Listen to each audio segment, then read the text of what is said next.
Cordial y afectuoso saludo a quienes se conectan con la señal de televisión de CTV Barranquilla y su programa El Termómetro. Como siempre, es un verdadero placer estar con ustedes para analizar los grandes temas de la actualidad informativa local, regional, nacional e internacional. Saludamos a los internautas que se conectan con nosotros a través de las diferentes redes sociales por medio de las cuales podemos estar en comunicación, y especialmente a quienes nos ven vía streaming a través de la plataforma Roku, especialmente en los Estados Unidos, en Canadá y en el resto del mundo. Hoy un tema internacional capta la atención del hemisferio occidental y también del planeta.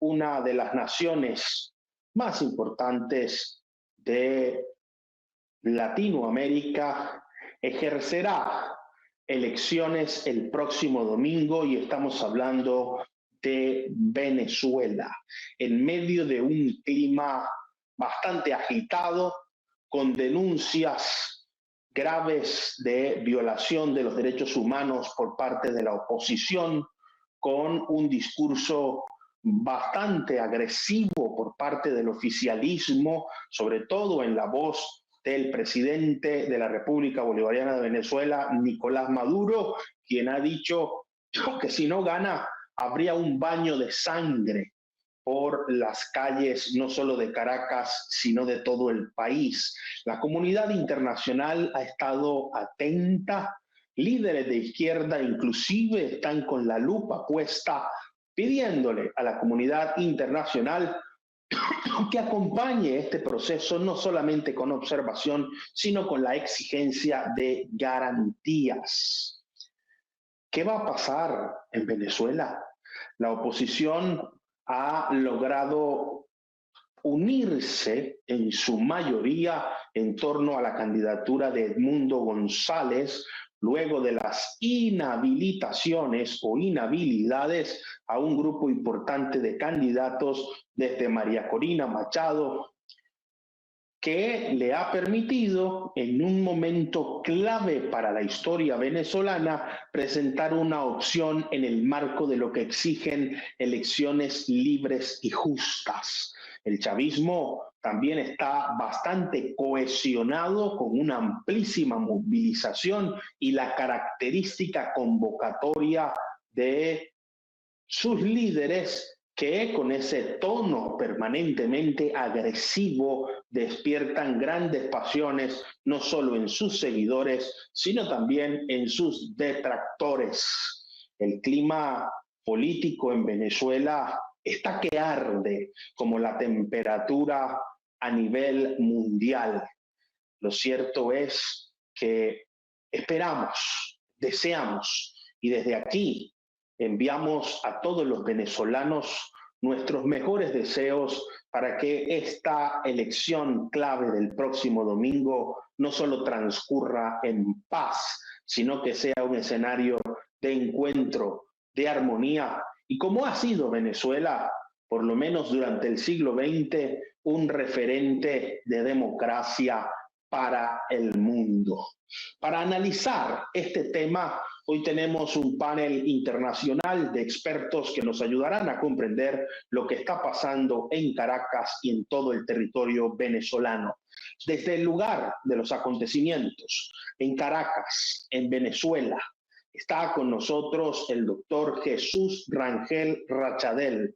Jesús Rangel Rachadel es abogado, reconocido experto en materia electoral, no solo en Venezuela, sino a nivel internacional, profesor universitario,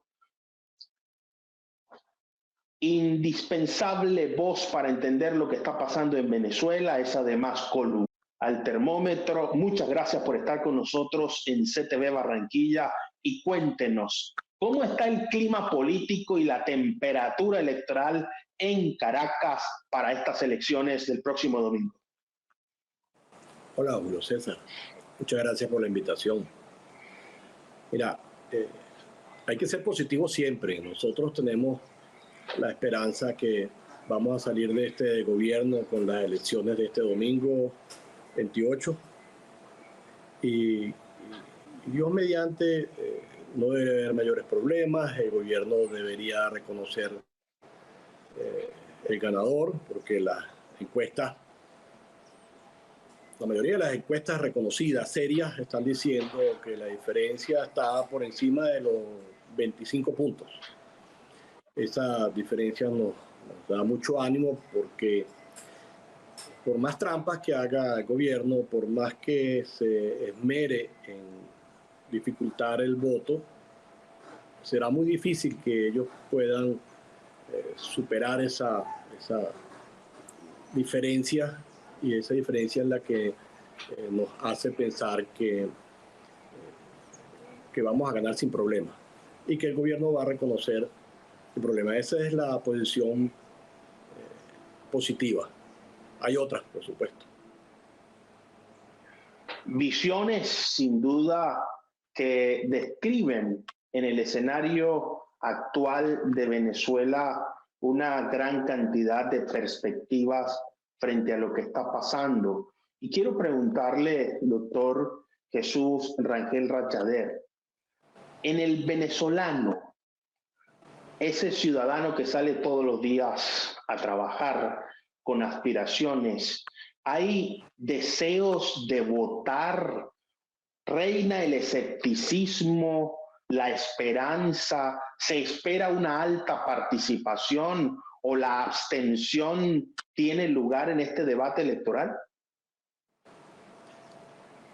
Ayer casualmente estaba conversando con parte de mi personal. Me preguntaban, ¿y usted cree de verdad que nos van a reconocer el triunfo? Ojalá podamos lograr ese cambio. Nosotros queremos que Venezuela regrese a ser lo que había sido antes, o por lo menos que no tengamos que estar sufriendo tanto para conseguir comida, para el transporte, por el agua, por la electricidad. La gente está muy animada. Yo lo que veo es que no solamente van a ir a votar, sino que va a aguantar cualquier tropelía que quiera hacer el gobierno. El día de ayer, en la mañana, di clases y yo tengo como 25 alumnos y les pedí que levantaran las manos los que estaban inscritos en el Consejo Nacional Electoral y me dijeron, o sea, levantaron la mano algo así como el 85% de los estudiantes. Significa que otros ni siquiera tuvieron interés en inscribirse. Y les pedí que levantaran la mano los que iban a ir a votar y todos levantaron la mano, todos los que estaban inscritos. Estamos hablando de muchachos de 22, 23 años, que ellos también sienten que tienen que comprometerse con su país, porque es eso o tener que optar por la salida hacia Colombia, a tratar de llegar a algún país latinoamericano y posiblemente hasta los Estados Unidos. Y ellos saben que todavía no han terminado sus estudios, que todavía les falta algo para graduarse y que es mejor que el país esté bien y que eventualmente cuando ellos se gradúen puedan obtener un empleo que les permita vivir con dignidad. Este panorama de esperanza que nos describe el doctor Jesús Rangel Rachadel, de el sentimiento que viven sus estudiantes como profesor universitario. Además, debo destacar que el doctor Jesús Rangel Rachadel fue mi profesor en la Universidad Central de Venezuela en una clase que para mí fue significativa, sobre todo porque estudiamos las diferentes formas como se defendía el voto en una especialización en procesos y sistemas electorales. Recuerdo en esas clases del doctor Jesús Rangel Rachadel estudiar la jurisprudencia venezolana, sobre todo en materia electoral. Y digo esto porque Venezuela ha estado caracterizada esencialmente por el deseo y el espíritu de ejercer permanentemente el voto. Si hay un país de América Latina en el que las elecciones son una fiesta, específicamente ese es Venezuela. Quienes hemos tenido la oportunidad de estar presencialmente como observadores apreciando lo que ocurre en un contexto electoral, sabemos que el venezolano nunca pierde la esperanza, que su característica natural es el optimismo en medio de las dificultades, y esperemos que la suma de esas esperanzas y de ese talante y espíritu optimista de los venezolanos tenga un resultado favorable para Venezuela, América Latina y el mundo. Desde Madrid, en España, está con nosotros David Rico Coelho. David Rico Coelho es licenciado en Mercadeo y Publicidad, magíster en Marketing Político, es asesor, consultor, estratega, fundador de la firma consultora Fábrica Política y por supuesto es panelista también habitual en este programa, entre otras dignidades. David Rico Coelho, bienvenido nuevamente al Termómetro. Muchas gracias por estar con nosotros en CTV Barranquilla y cuéntanos, en eso que se conoce como la diáspora, ¿cuál es la sensación del venezolano que no está en su tierra a días de elecciones? ¿Qué es lo que se percibe, se palpa en este nuevo proceso electoral? Y por supuesto, ¿cuál es tu análisis de lo que pueda pasar este domingo? Bueno, con respecto a lo que siente la diáspora venezolana, yo que he tenido la oportunidad de conocer, justo hoy yo trabajo algunas cosas para el Partido Popular y hoy tuve la oportunidad de reunirme tanto con el líder del Partido Popular, Alberto Núñez Feijóo, como con el liderazgo que vive aquí en Madrid y en España, tanto el alcalde Antonio Ledesma, como la presidenta de la Asamblea Nacional, Dinora Figuera, y estuvo también Leopoldo López y todos los representantes más importantes de los partidos que apoyan a la candidatura de Edmundo González y de María Corina Machado. Y te puedo decir que la sensación es de mucho optimismo, pero al mismo tiempo de mucha rabia de no poder participar, de no poder aportar su grano de arena, de no poder sumar al esfuerzo de cambiar la situación que vive el país. Recordemos que tuvimos grandes problemas los venezolanos que vivimos fuera de Venezuela para podernos inscribir y votar. Y ese cierre que ha tenido el gobierno para podernos dar la oportunidad de votar ha hecho que cerca de 8 millones de venezolanos no tengan la oportunidad de participar en estas elecciones.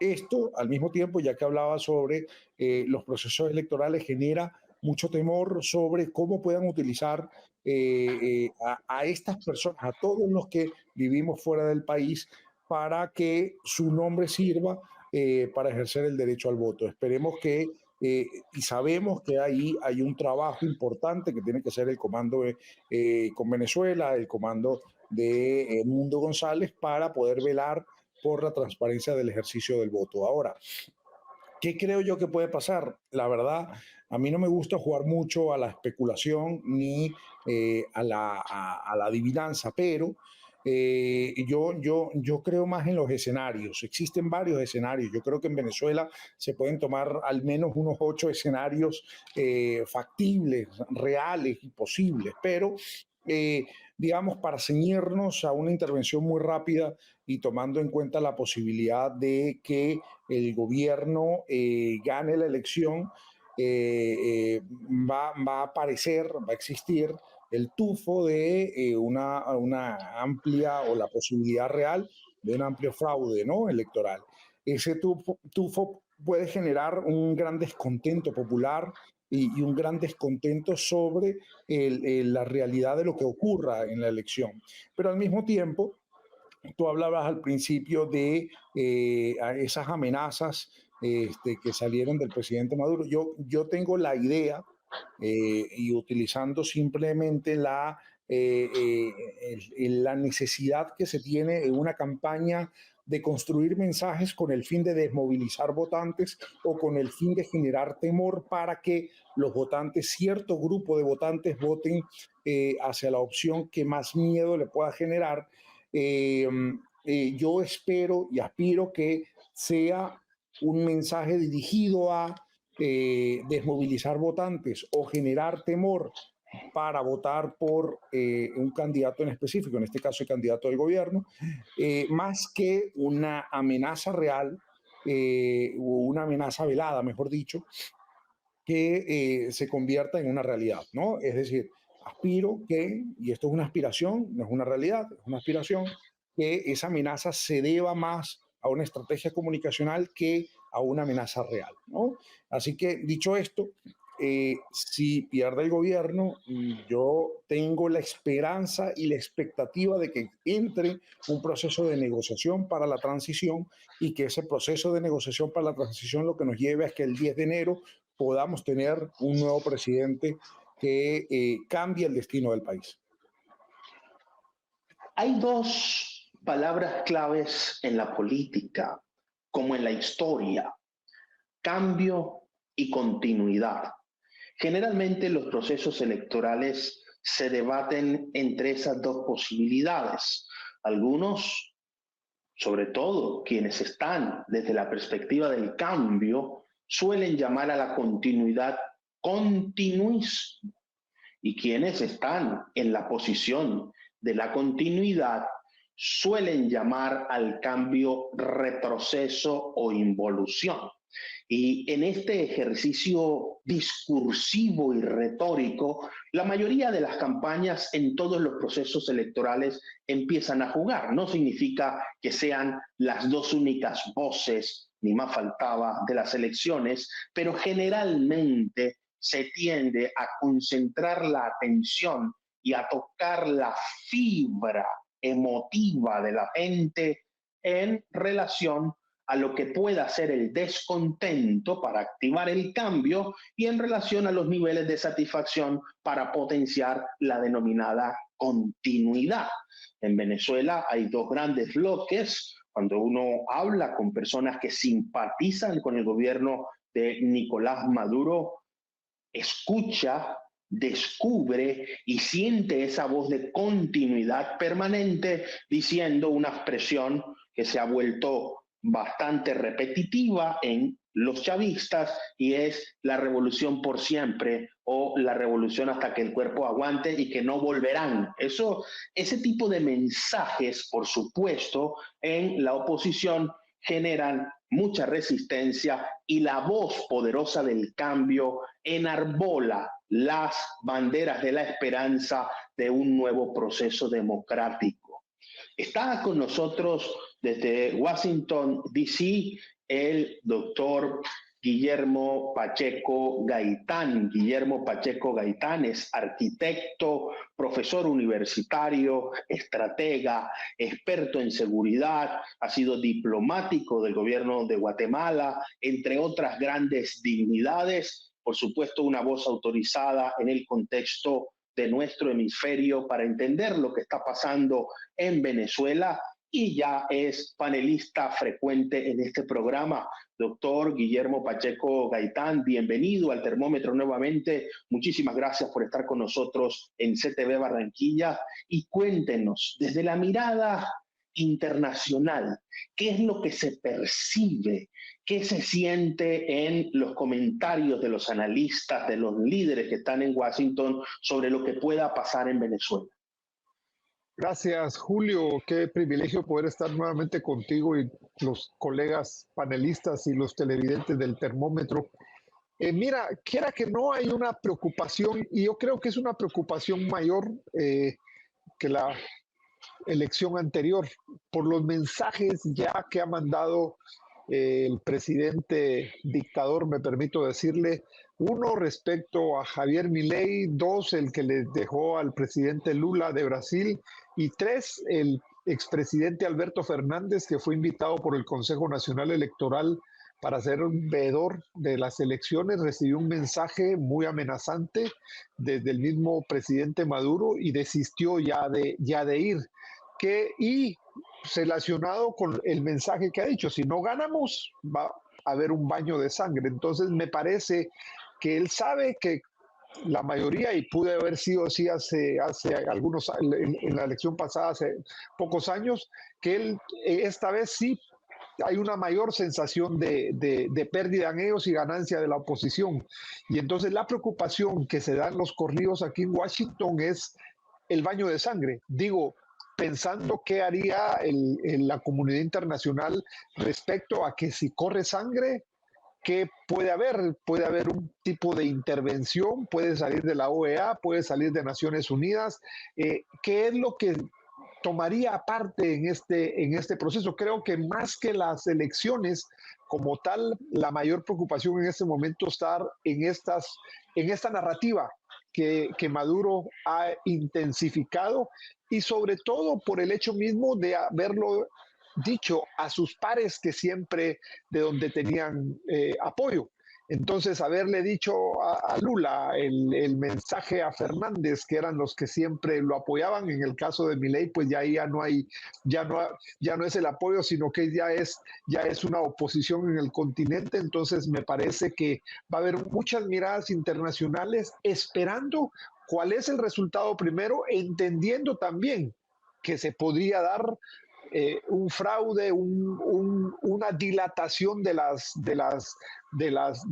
resultados. Entonces, ¿qué puede pasar? ¿Se puede levantar la población? Ahora en este evento sí tendríamos un levantamiento de la población. ¿Sería el pretexto del gobierno para poder hacer correr el baño de sangre? Entonces, eso creo yo que es lo que en este momento se puede sentir, entendiendo que hay una percepción de mayoría de la oposición y que es aceptado internacionalmente, pero con la preocupación misma de que esto conlleve un baño de sangre innecesario y que a su vez el hecho mismo de que al haber unos resultados de la oposición, los 6 meses más o menos que llevarían la negociación, o sea, serían unas negociaciones demasiado tensas por lo que pudiera tratar de negociar Maduro y sus secuaces, la tribu que tendría que salir respecto a lo que pasaría con las denuncias que hay internacionales de él y muchos de sus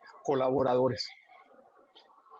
El asunto implica todavía unas preguntas que en la retina del observador generan ciertas incertidumbres.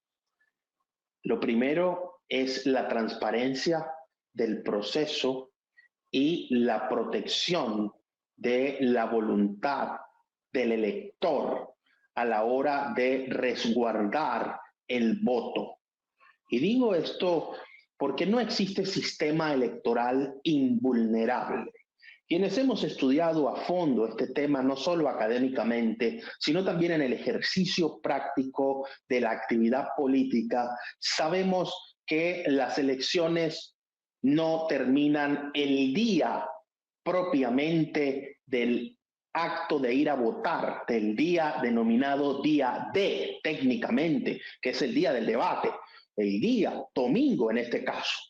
Después de esos procesos, el mundo entero ha visto cómo, si bien Venezuela tiene un sistema electoral que utiliza herramientas y recursos tecnológicos bastante avanzados si se compara con el resto de América Latina en su mayoría, este voto electrónico generalmente tiene problemas con retrasos en el conteo, la totalización de los resultados y por supuesto la emisión de un boletín con una frase que aprendimos todos desde fuera y que se ha vuelto cultural en Venezuela hasta que exista una tendencia irreversible. Y a partir de este momento sube la temperatura en el termómetro. Doctor Jesús Rangel Rachadel, en medio de un clima social bastante complejo, con situaciones de apagones, ¿qué se espera para este proceso electoral después que quede el último elector en la fila, como lo plantea el sistema electoral y la ley vigente en Venezuela? Más o menos a qué hora se está considerando que empiecen a emitirse esos resultados que generalmente suelen ser en la medianoche e inclusive algunas veces un poco más tarde, y qué ocurrirá después de esos anuncios en la protección y el resguardo del voto desde su perspectiva. Bueno, mira, ahora te voy a dar la visión pesimista. Resulta que lo que estamos previendo es que el gobierno se instale en las mesas el día domingo, en la mañana, ya a las 7 de la mañana estén empezando a votar, que los partidarios del gobierno que estén en las mesas hagan algo que nosotros llamamos aquí Operación Morrocoy, que es enlentecer el proceso para que los votantes de las zonas de oposición tengan que estar muchas horas parados o esperando para poder ejercer su derecho al voto. Pero la población está consciente de que eso lo van a hacer. Están conscientes que se tienen que llevar algún asiento, que se tienen que llevar algo de comer, porque fácilmente pueden estar 3, 4 horas ahí esperando para votar. Porque es que, vamos a decir, realmente no prevemos una trampa en las máquinas ni en la transmisión de los resultados. Lo que prevemos es que dificulten el ejercicio del voto, pero ya más bien mecánicamente. Eso de que no pueda la persona ejercer su derecho al voto rápidamente, eso produce mucha desazón. Luego, en las elecciones venezolanas, el Consejo Nacional Electoral, que es el que regula el proceso, ha alargado el proceso varias veces. O sea, en vez de terminar el proceso a las 6 de la tarde, como lo establece la ley, entonces a las 8, a las 10, a las 12, uno dice, bueno, pero se supone que debería ser hasta las 6 de la tarde, momento en el cual si todavía hay electores esperando para ejercer su derecho al voto, entonces no se cierra la mesa. Pero en el supuesto de que ya todo el mundo haya votado, otra aprehensión que tenemos es que el gobierno no dé los resultados ni siquiera el lunes, sino que proceda a hacerlo tal vez el martes o el miércoles, buscando crear una tensión adicional en la sociedad, a ver si hay algún efecto que genere violencia y entonces proceder a reprimir, pero como consecuencia de la molestia de los votantes. Uno de los llamados que ha hecho la oposición es que los electores se queden en el centro hasta el momento en que, en el caso de las máquinas automatizadas, pues, se emita el voto, se haga el corte, se sepa cómo fue el resultado y, por supuesto, en donde vaya a ser el conteo manual, entonces quedarse hasta que haya el conteo. Las máquinas tienen un diseño para que la persona que no se le lee la huella o que no le corresponde la huella a la que está grabada en el sistema, la máquina se tranca, se detiene y se proceda a pedir una autorización. Cuando se ha pedido ya 3 autorizaciones, entonces envían un técnico y eso genera una alarma en el sistema automatizado. O sea, no lo vemos por ahí que vaya a hacerse la trampa. De todas maneras, en las elecciones de gobernadores anteriores en el estado de Bolívar, máquinas que eran automatizadas llegaron y se dañaron misteriosamente, se hizo un conteo y un resultado que daba una información terminó en el acta siendo otra. Y el gobernador, que pudo haber sido de la oposición, no lo fue. Pero en una elección nacional, con tanta diferencia de votos que estamos esperando, no va a ser el problema por los votos, por las máquinas, por las actas, sino por la información que dé el Consejo Nacional Electoral, que es donde se podría demorar. Recuerden que recientemente, este año, se cambió el Contralor General el actual presidente del Consejo Nacional Electoral era el presidente del Contralor General de la República. Y del Tribunal Supremo de Justicia, por primera vez, la presidenta de la sala electoral pasó a ser presidenta del Tribunal Supremo de Justicia. Eso no le da como unas pistas de que pudieran tratar de hacer algo a través de las sentencias, pero estando ya a poquitos días de que se presente, que sea el proceso electoral, no esperamos ya la sentencia, la esperamos para el lunes de esta semana, pero ya no salió, así que pareciera que eso no es la vía. Después podemos hablar sobre qué es lo que va a pasar a partir del domingo. Interesante esta descripción técnica que nos hace el doctor Jesús Rangel Rachadel, uno de los expertos en materia electoral en Venezuela más destacados, sobre todo porque el proceso electoral venezolano en cuanto al ejercicio de votar tiene una actividad pedagógica muy importante y más allá de que se pueda entorpecer y hacerlo bastante lento y tedioso, la ley en Venezuela, escuchen bien, sobre todo para los ciudadanos que están fuera del contexto electoral venezolano, no se cierran los puestos de votación hasta tanto no haya votado la última persona que esté en la fila o en la cola.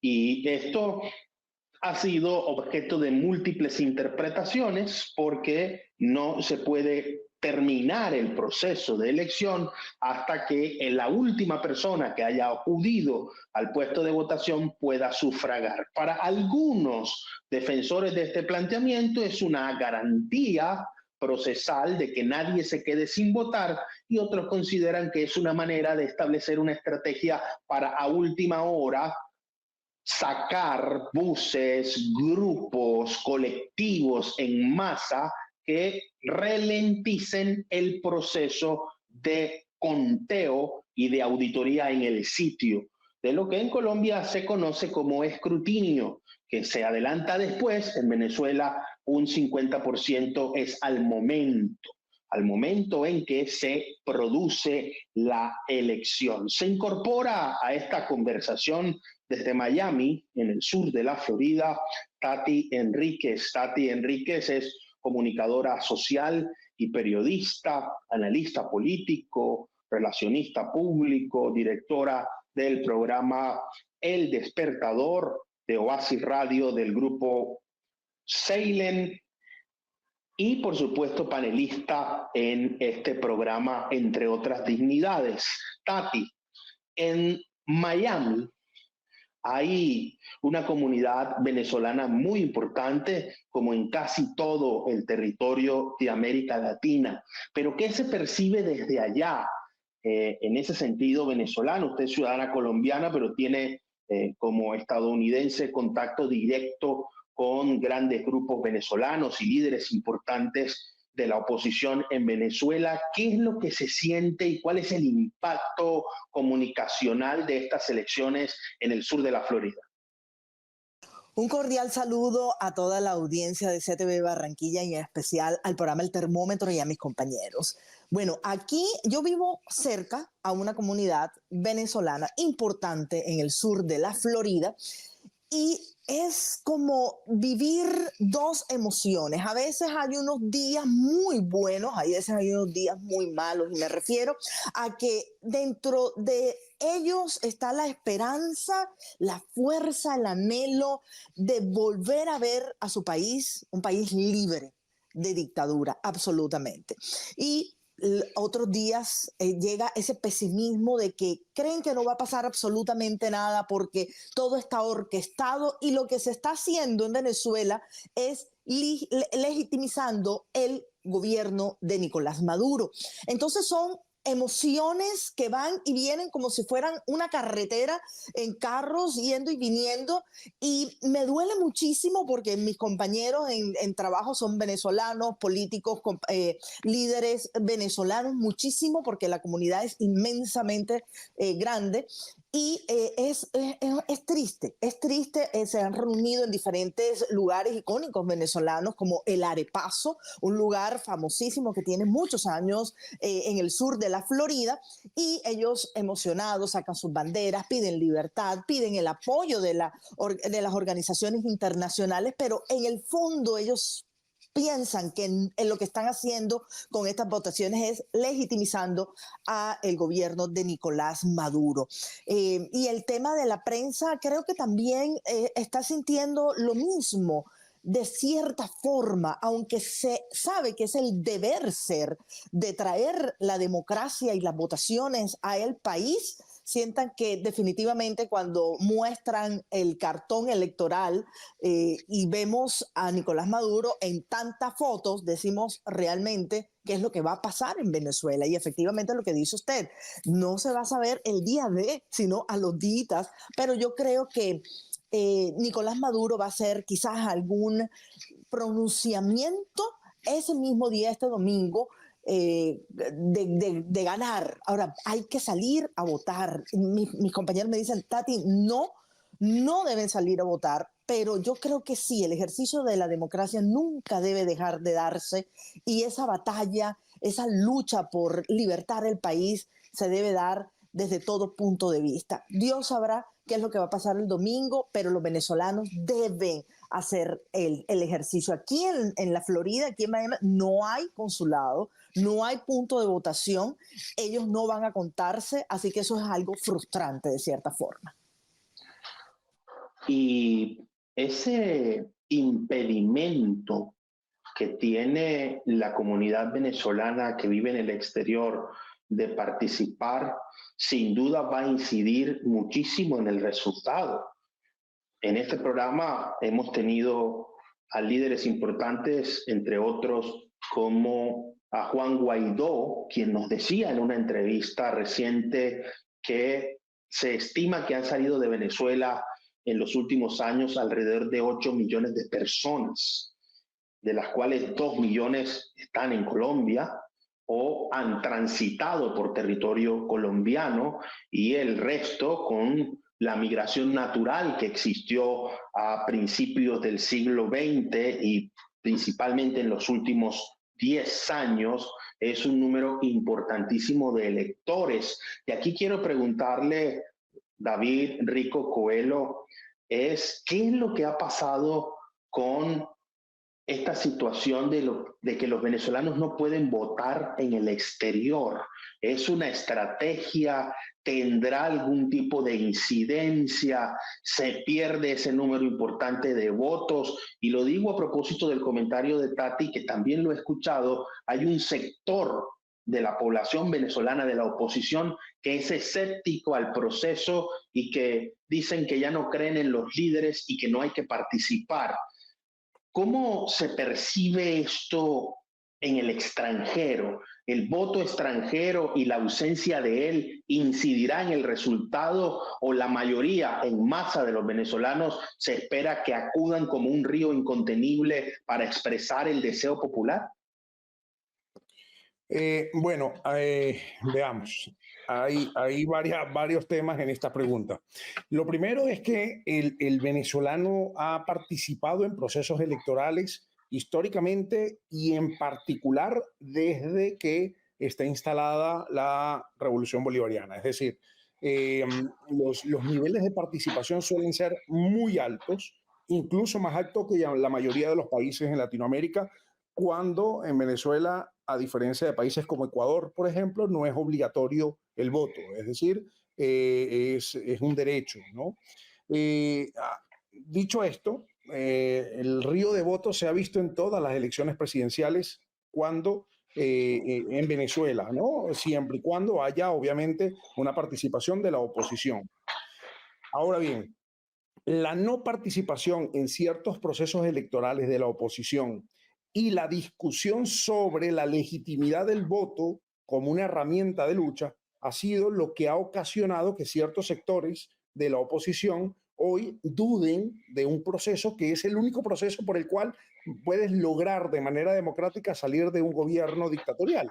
Aunque suene contradictorio, no lo es. Bien, entonces, gran parte de la culpa de que hoy existan venezolanos que piensen que el voto no sea una herramienta plausible o viable han sido los propios políticos que hoy lideran a la oposición, porque le han entrado a golpes, por decirlo de alguna forma, al voto como herramienta de lucha democrática. Así que eso ha sido un problema discursivo, narrativo, que ha tenido la oposición en los últimos 20 años con mucha fuerza. Después, y obviamente eso incide en la población, sobre todo en una población que en el caso de Miami es altamente opositora, ¿no? Y suelen ser de personas de clase media alta o alta que han logrado emigrar a Estados Unidos y asentarse en eso. Pero no, yo no sé si la misma opinión tienen, por ejemplo, los que cruzaron el Darién o los que se fueron caminando a Colombia, Ecuador, Chile, Perú y Argentina. Yo no creo que tengan la misma opinión que esa migración mayamera, ¿no? Pero dicho esto, también con respecto a la pregunta sobre si la no participación o el cierre a la posibilidad de la participación de los migrantes en el proceso electoral puede afectar, claro que va a afectar y va a afectar mucho a el resultado de la elección. El resultado pudiera ser aún más grande y la diferencia en las encuestas sería aún más abierta si los venezolanos que han salido del país pudiéramos votar. Es evidente que la mayoría de los venezolanos que han salido por diferentes razones de Venezuela sienten cierta animadversión hacia el gobierno nacional. Por consiguiente, es clave y es lógico que es una estrategia por parte del gobierno no permitir ese voto porque, por obvias razones, es contraproducente para el gobierno de permitir que estas personas acudan a votar. Por consiguiente, sí cabe decir que es una estrategia, pero insisto en que la participación en Venezuela es alta, suele ser muy alta, pero siempre hay un margen de unos 20%, de un 20% de personas que no acudirá a votar y que se estima que en esta elección ocurra lo mismo, es decir, un 20% aproximadamente de la población seguramente no acudirá a votar y no ejercerá su derecho al voto. Así que de la población en Venezuela me refiero, ¿no? Obviamente va a haber una abstención alta de la cantidad de venezolanos que salimos, ¿no? Y hay que estar muy pendiente porque esos 8 millones de venezolanos que no votan, que no van a poder votar, pues representan, bueno, un poco menos, obviamente, porque estamos ahí incluyendo niños, pero ese número enorme de personas va a representar un número alto de abstención, así que hay que estar muy pendiente con la matemática electoral. Importante estas cifras porque, escuchen bien, el denominado padrón electoral, como se menciona el número de electores aptos, inscritos para participar en el proceso, en Colombia se denomina censo electoral, es lo mismo, el empadronamiento y el censo son sinónimos. El número de personas que pueden votar en territorio venezolano asciende a un poco más de 21 millones de personas. Para ser exactos, son, según el Consejo Nacional Electoral de Venezuela, 21.620.705 electores. De esos 21.620.705 electores, ya aquella frase de 10 millones por el buche no se usa. Y hago referencia a esas expresiones que siempre mencionaba Hugo Chávez cuando decía y hablaba de 10 millones de votos. 10 millones constituirían en este momento con un padrón electoral, con un censo electoral de 21 millones, casi el 50% del electorado. Y aquí hay bastantes interrogantes, sobre todo en el contexto de la comunidad internacional.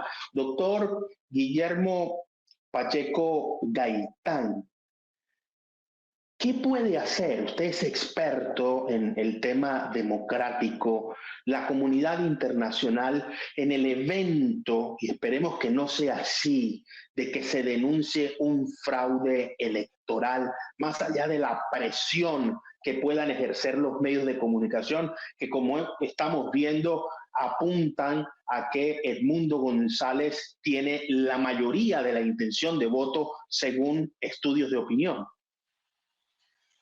Sí, mira, yo pienso que la experiencia nos enseña que poco pueden hacer los organismos internacionales, los países, y aún más en Venezuela en las experiencias anteriores, pero si vemos cómo la, la, el aislamiento que está teniendo el gobierno eh, venezolano y cada vez hasta sus aliados lo han dejado solos. No sé si en algún momento habría incluso una conversación que no las hay de los organismos internacionales con el grupo de Puebla o el CELAC o como se le quiera llamar, de tantos organismos multilaterales que es una maldición para América Latina porque al final de cuentas no se puede hacer mucho con eso. Entonces poco también se puede hacer pensando en la Organización de Estados Americanos y las Naciones Unidas.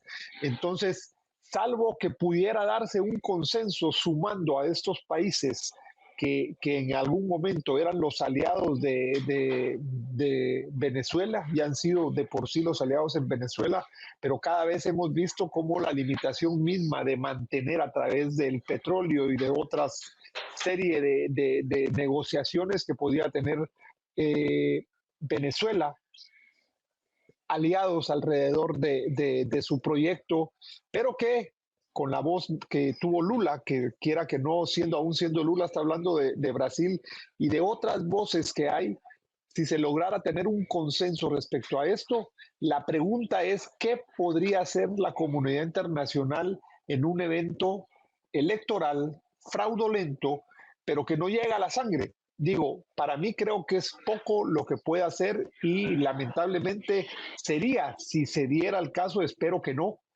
cuando llegue, como el mismo presidente Maduro lo dijo, que pueda correr sangre. Entonces, me parece que en este momento la comunidad internacional, hablemos países, organismos internacionales, están con las manos atadas por el momento, esperando los resultados y esperando que las expectativas que ha dicho el presidente Maduro, Nicolás Maduro, no se den, pero atentos a lo que pueda darse y cuáles van a ser las negociaciones en esos organismos internacionales. Estados Unidos creo que está, la preocupación de Estados Unidos ha bajado un poco pensando en las incidencias internas que tiene los Estados Unidos. Entonces, ¿qué puede pasar? Es todavía muy ambiguo poder decir cuál sería el posicionamiento. Yo esperaría que en este caso sí hubiera un consenso que llame la atención de poder ayudar a estos millones de venezolanos, ya no solo en Venezuela, sino que están fuera de Venezuela. Importante ese análisis porque en efecto las instituciones de la comunidad internacional, no solo en materia electoral, sino también en la intermediación, en la resolución de conflictos, específicamente de guerras, generalmente tiene las manos atadas.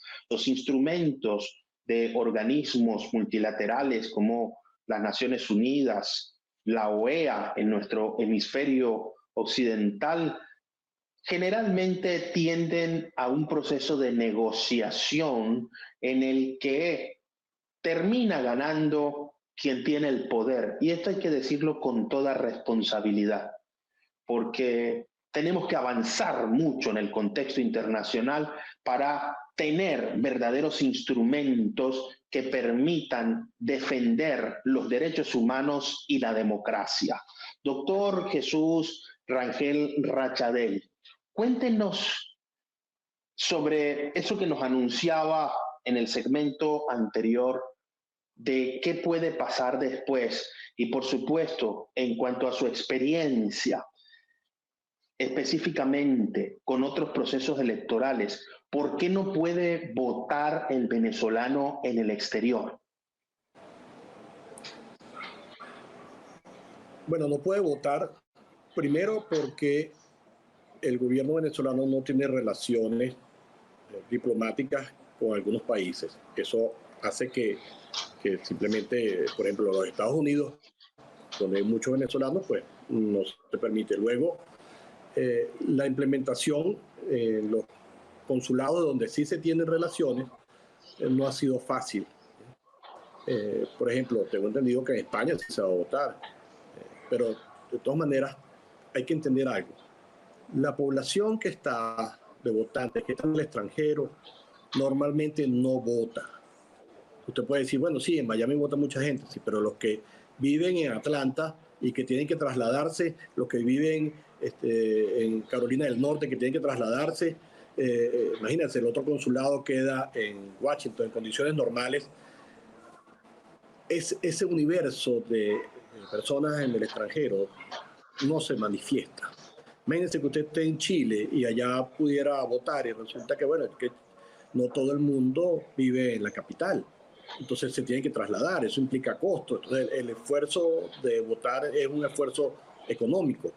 Por eso es que nunca hemos contado tanto, por supuesto. En una elección muy cerrada sí tendría efecto, pero esto no va a ser una elección cerrada. Quería hacerte otro comentario. Chávez nunca obtuvo más de 8 millones de votos y Nicolás Maduro nunca ha obtenido más de 5 millones de votos. Así que ese cuento de que los 10 millones por el buche que tú recordaste, eso no fue verdad. Ahora, con respecto a lo que va a pasar a partir del 28, lo primero es que el gobierno, vamos a ganar las elecciones. El CNE va a tener que reconocerlo. Faltan 5 meses hasta el 10 de enero, que es cuando se juramentaría el presidente. El gobierno tiene el control de la Asamblea Nacional, tiene el control del Tribunal Supremo de Justicia, del Consejo Nacional Electoral, por supuesto, de la Fiscalía General de la República, de la Contraloría General de la República, es decir, de toda la institucionalidad, menos la del Poder Ejecutivo, que la va a perder.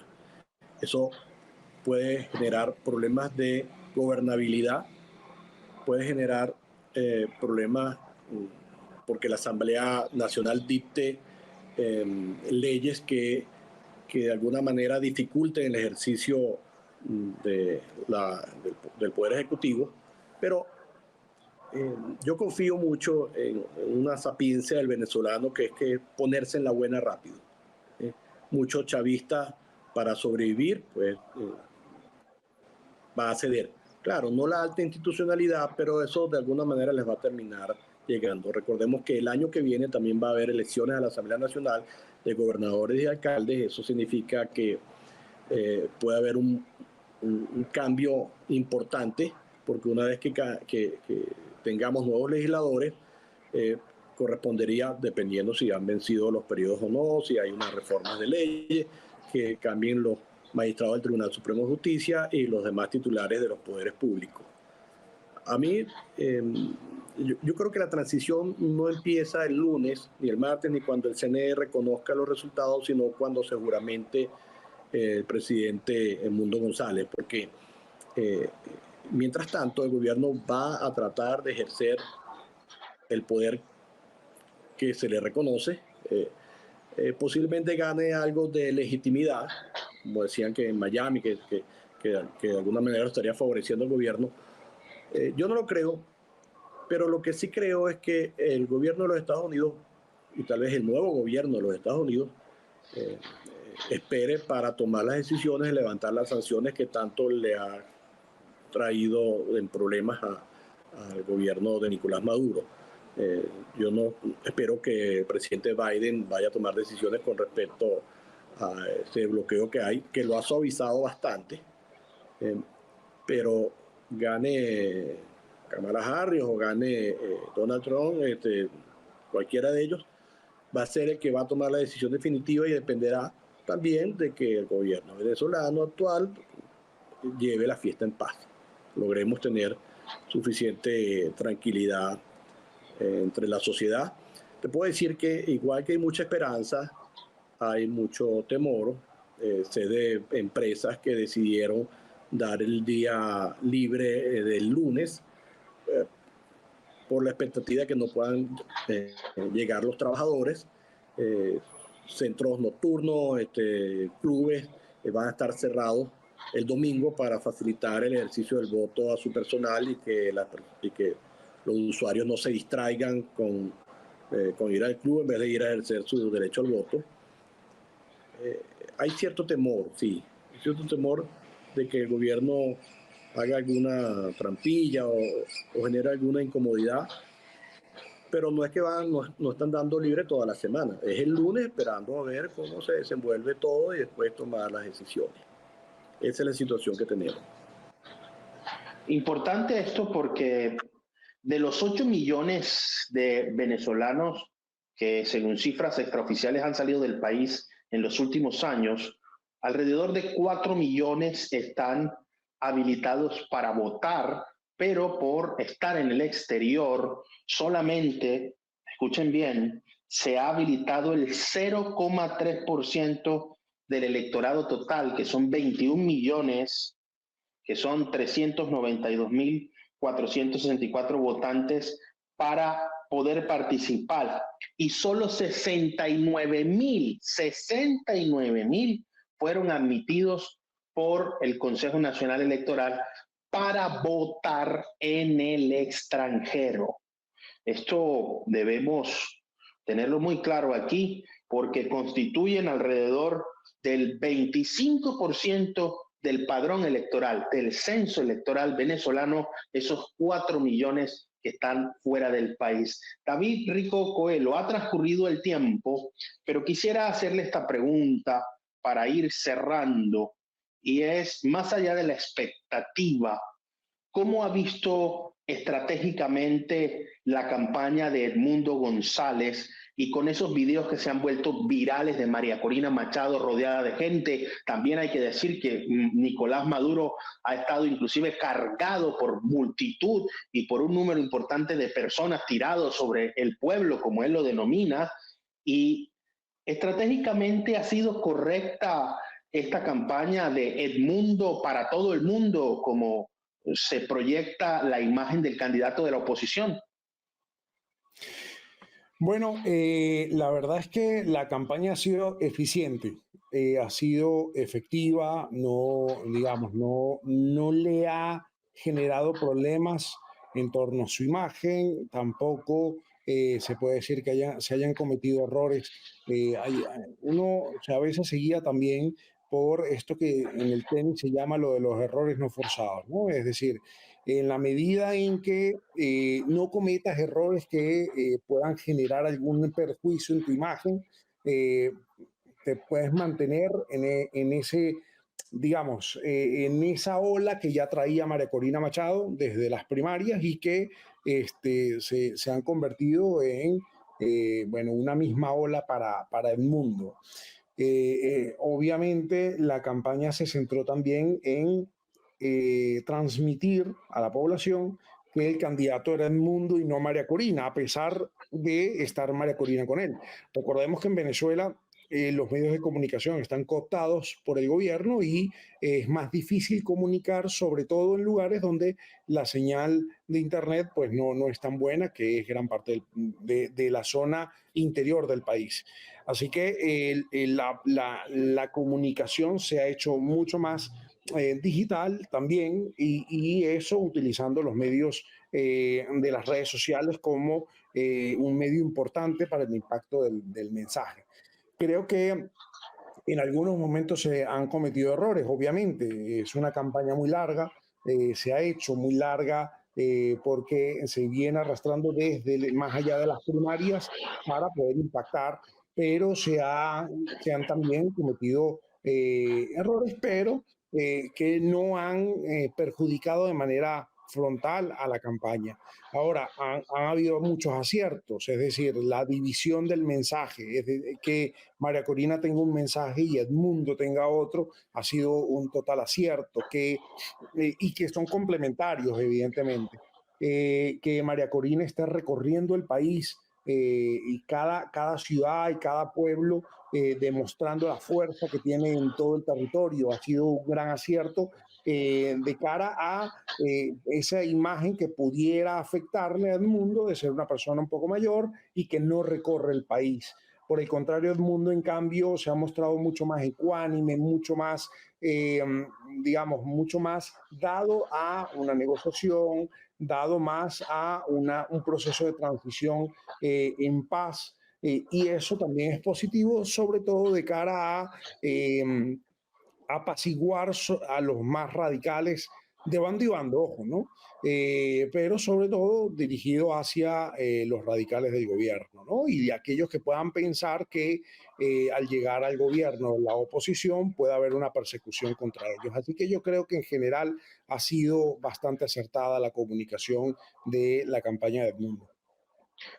Tati Enríquez, ha transcurrido el tiempo, pero desde Miami, ¿cómo han visto esta campaña en torno a la figura de Edmundo González y María Corina Machado? Se han viralizado algunos mensajes muy emotivos donde se ve la gente llorando, pidiendo inclusive que sea esta una esperanza real. Eso es así, pero déjeme, antes de contestarle esa pregunta, darle un datico importante porque me da la impresión de que quedó en el tapete que los venezolanos que están en Miami entraron por el aeropuerto y no es así. Mis fuentes, el New York Times y las Naciones Unidas, dijeron que en lo que va del año 2024 han atravesado 170,000 venezolanos el tapón del Darién. El 60% se encuentra aquí en el sur de la Florida. Quiere decir que esta gente está temerosa de lo que realmente está pasando en Venezuela y tienen todo el derecho a decir que estas elecciones pudieran ser manipuladas y legitimizando el gobierno de Nicolás Maduro. La figura de Edmundo con María Corina es bella. Aquí genera esperanza. Los mensajes que llegan de ellos aquí son absolutamente hermosos en todo sentido comunicacional. Cuando vemos que se levanta la multitud en apoyo a él, aquí al venezolano le da fuerza, incluso al colombiano y a los que estamos aquí de Latinoamérica, porque Miami es la capital de Latinoamérica en todos los sentidos. Entonces, cuando vemos la figura de Edmundo, creemos que realmente es la persona que pudiera, de cierta forma, abatir a Nicolás Maduro, teniendo en cuenta lo que dije anteriormente, en que hay idas y venidas emocionales al respecto. Pero la figura de Edmundo se ve bastante bien. Lo ideal hubiera sido, en mi concepto, que María Corina siguiera la carrera. Aquí a los venezolanos no les gusta mucho la figura de María Corina, pero cuando salió Edmundo, como que sopesaron un poquito la idea de él con respecto al apoyo que le está dando ella en todo el recorrido. No se habla mucho de que si es mayor, de que cómo se ve, no, realmente ha sido una buena aceptación la del candidato. Muchísimas gracias, Tati Enríquez, y le voy a pedir a todos los panelistas que me respondan, si es posible, en 30 segundos, principalmente al doctor Jesús Rangel Rachadel, que le dé un mensaje a los venezolanos, porque sabemos que hay venezolanos que nos están viendo dentro del territorio venezolano, no solo en redes sociales, sino en otras plataformas. Doctor Jesús Rangel Rachadel. ¿Sabe que la selección de Venezuela de fútbol tiene una frase que dice: mano, tengo fe?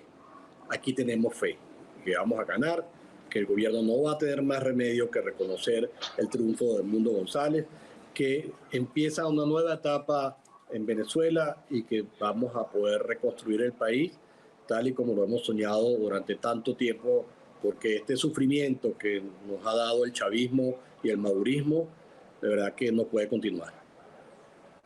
Muchísimas gracias, doctor Jesús Rangel Rachadel.